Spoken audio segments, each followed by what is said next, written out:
just going to do a nice little julienne. Little chefy turn there. So then to turn that into the rice, turn it the opposite way. Bring it all together. And now we're going to turn them into a nice brunoise. A what? You notice how quiet that is? That's because he's using that nice rolling action and keeping the knife on the board. Not this way. You don't want to hear the chopping of the knife. Keep the tip on it and rocking through it. That way you've not got a blunt knife, it's looking after it. You should never hear a knife. Oh, I should remember that. A few people going, you don't want to be in my kitchen.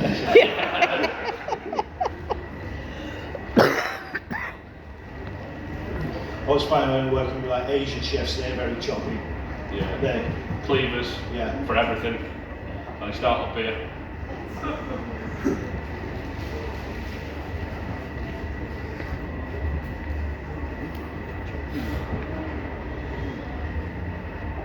So we talked a little bit about competitions just when you came on there. What was the sort of, what's the drive? Why do that? Why, when you're working stupid hours a week, then you go and do that to yourself? One experience, you're learning. So, especially as a younger chef, so I've done 2 competitions in total. I did Northwest Young Chef of the Year, and I also did the Teflon Diamond Standard Award National Young Chef of the Year. When I was 17 when I did that one, and I was 22 when I did Northwest Young Chef. And the main reason I do it is it's development. It teaches, especially younger chefs, I try and promote them now for my chefs to do. Development of how, not just to cook, but how the process is, the costings of the dishes. So we had to do for Northwest Young Chef of the Year, it was 3 courses, £25 for 2 people, I think it was, as a cost of the dish. So it learns that full process instead of just cooking behind the stove of the cost of food. Because some people go into a restaurant and go, wow, £20 for that chicken dish. Well, it's £20 because it's took 4 hours to do that bit of the item, and it's took me 2 days to make a stock to turn into a sauce. So it takes a long process and a learning curve for everyone. Let's just grow a little touch of butter. Little for now. He'll put the whole thing in and what? Little touch of butter.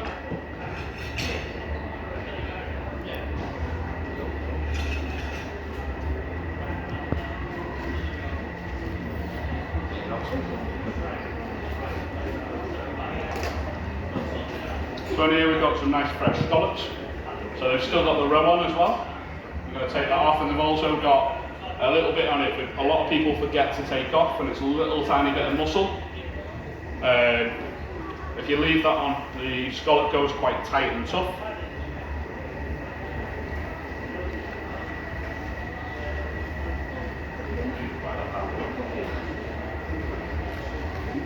You're not welcome.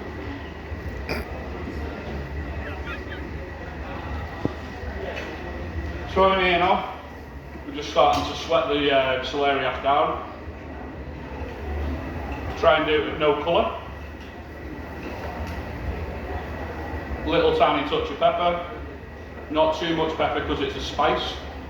So you're not trying to have heat to it, you're just trying to bring a little touch of seasoning. And just slowly cook it, very similar to how you would do a risotto. So nice and slow. A little bit of stock each time, and just stirring it, making it nice and creamy.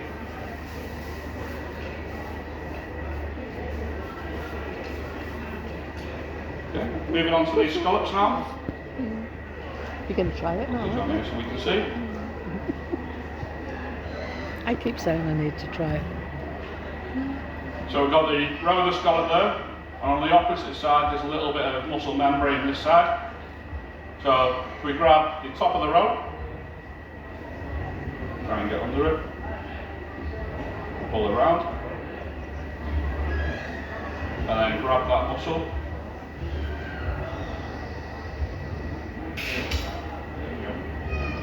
nice and clean, the scallops. And then with that, what we're going to do is keep it that way up. So in the shell, it'll sit that way, or closed. Okay? When we take it out of the shell, the knife goes under the scallop. So that top side is the clean side, and that's the other side where we'll add our knife. So that's your presentation side, so keep the presentation side up, so it's the first side in the pan. So that's the one we're going to get the most caramelisation on. Interesting. Same again with this one.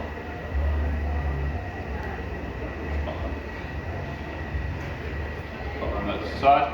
So roes and stuff like that are effectively a waste product that we don't really use in kitchens, and people need to use more of. So what we do at Cotton's, what we do is dry the roe out in a dehydrator and then turn it into a salt. So then we normally season fish with it, just to sort of bring that natural salt to a dish. A touch more stock there.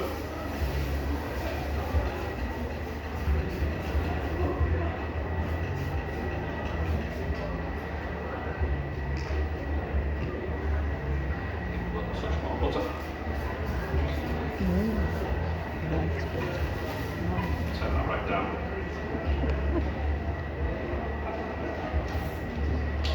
As you can see, it's all cooking in here now. You can actually have 5 layers of cooking in one of these. Great to use kit in the kitchens. Speed it up now to puree.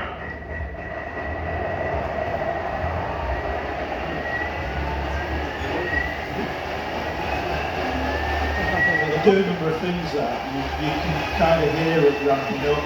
So if you've got hot food in there, it won't just belt straight away. It'll just gradually increase the speed.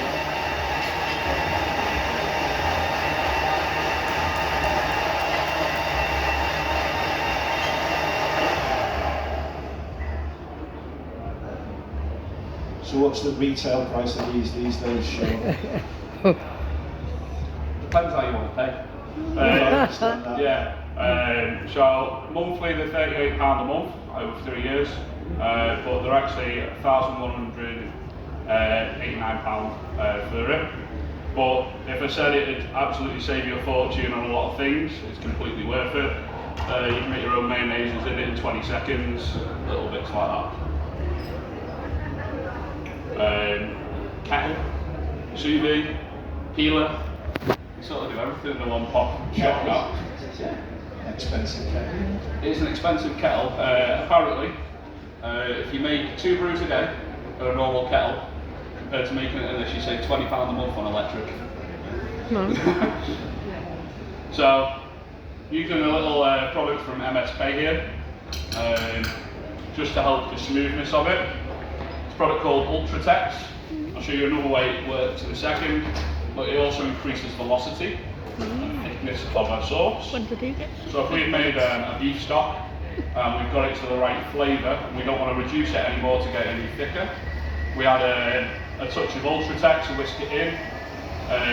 So you've not got the overly rich and powerful, you can just make a nice light broth with it.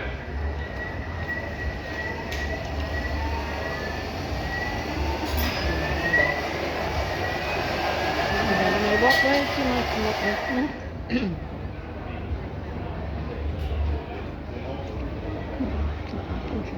So I'm going to use the Ultratex as well. There's a touch of apple juice.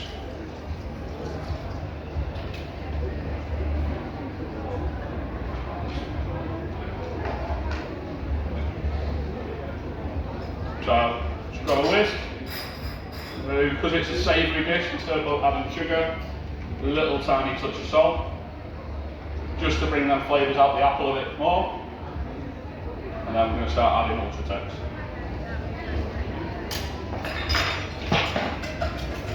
So it started as a fluid. As we whisk and activate the Ultratex, it'll start to thicken.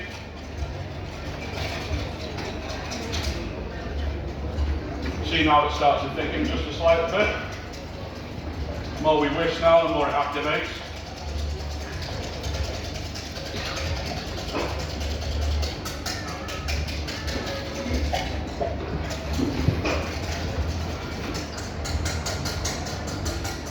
I'm guessing traditionally with fish, you know, we know about serving lemon with it, something like that. But Yeah.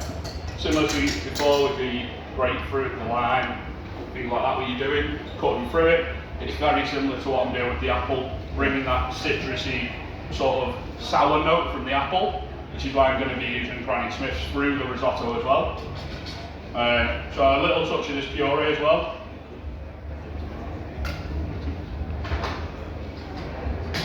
I'm just going to cut that through now. and I think, as you were saying before as well, celeriac, if you're not familiar with it, I think it's one of my favourite things to me. I love it as a puree. Yeah. You know, especially in the autumn with sort of mushrooms and that kind of thing. It's mushroom, beef. I'm not peeled it. It's good all rounder really. I use it as a fondant instead of using potato. Works great for that. So if you're trying to cook carbs Goodness off, in the peel. which a lot of people are, more in the chef world, it's more to get a side order out of you. We're not going to give you chips. We're going to get you to spend 4 or 5 quid on a side order as well. So instead, we'll give you a celeriac fondant, and then you're going to order a portion of mash, a portion of tofu, or a portion of chips. It's getting an extra £5 on a £20 dish. But also that side order probably makes 80% profit. So it's keeping businesses open, a side orders, and front of house to sort of aim to try and push them to sell sides these days. More because it's an experience as well for the guest. The dishes themselves are full dishes, but it creates that bit more of a customer interaction, which we're quite big on at Cotton's. We have the front of house serve a lot of our food and finish them at the table. So I would say we'll do a soup. Soup basically comes in a bowl with garnish in the bowl, and the soup comes in a jug, and the front of house are pouring it round nicely. And then we do a few fish dishes like that. So I've got a cod loin dish on the menu, which we've salted, rolled. I serve it with some pickled fennel, some samphire, some local samphire, not far from here really, we get it from the beach. And then on top of there you sit your cod, and then some straw potato fries, so effectively it's a posh fish and chips. And then we serve it with a hot tartar sauce. So it's potatoes, leek, shallots, and then we put 2 different types of caviar through there. And then a white wine gill cream sauce, and then that sort of the hollandaise essence of it. Well, the mayonnaise of your tartar, and that's the hot sauce for the dish, which is quite a light dish. I recommend normally, again, a side of greens or something with it, just to make it full, especially if gents are having it. It's great for a ladies' dish, a light lunch, but you should add in it for the suitability of what someone wants to eat. Because a big thing these days is plate wastage. It's not just what we're wasting in kitchens, but it's plate wastage as well. So is it really worth me giving you a big huge meal when you're only going to eat half of it? Because that's how rich the dish is.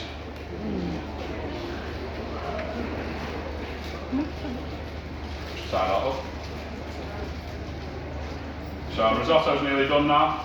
Some nice fresh apple at the end there. So I'm just going to cook the scallops now. Butter.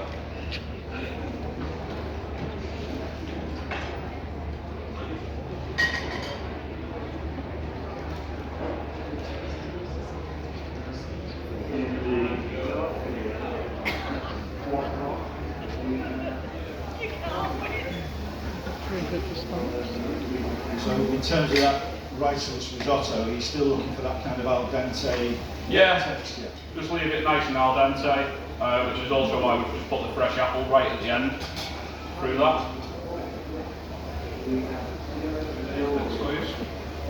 So if you're not familiar with al dente, it's just that little bit of bite there. Just... Not how you normally get your vegetable. Yeah. Lesson Mum used to put the Christmas veg on about the 23rd of December. Must have been blended, not like al dente, it's No texture. like it just between al dente. So we want a nice hard sheet on that scallop, so we'll get the caramelisation for it.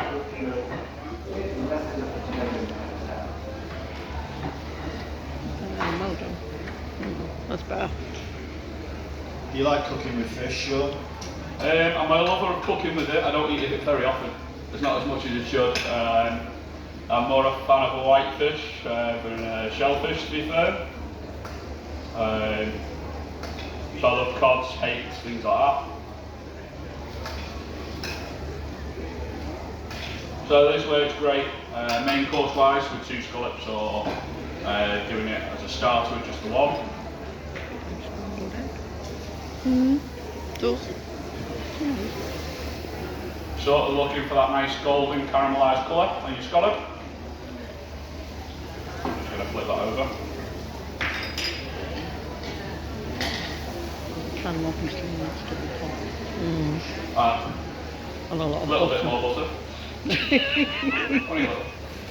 Just to finish it. So now you've got the caramelisation, you've turned your scallops over. We're creating a bit of a brown butter, playing like that.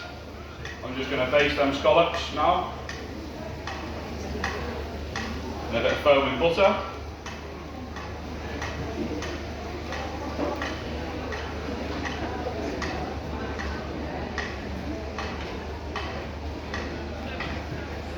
So that should help it cook the scallops all the way through now. Again with fish, it's a big perception, especially with a lot of meats as well, but we need to cook them well done. We want to leave them slightly opaque in the middle. So same with when you're doing cod, you don't want it while you get it from the fish and chips shop and it's dead flaky and fully white all the way through. You want that slight little opaque colour in the middle. You get much nicer flavour, it's not dry, it's nice and moist. And it's just an all-round better product doing it like that.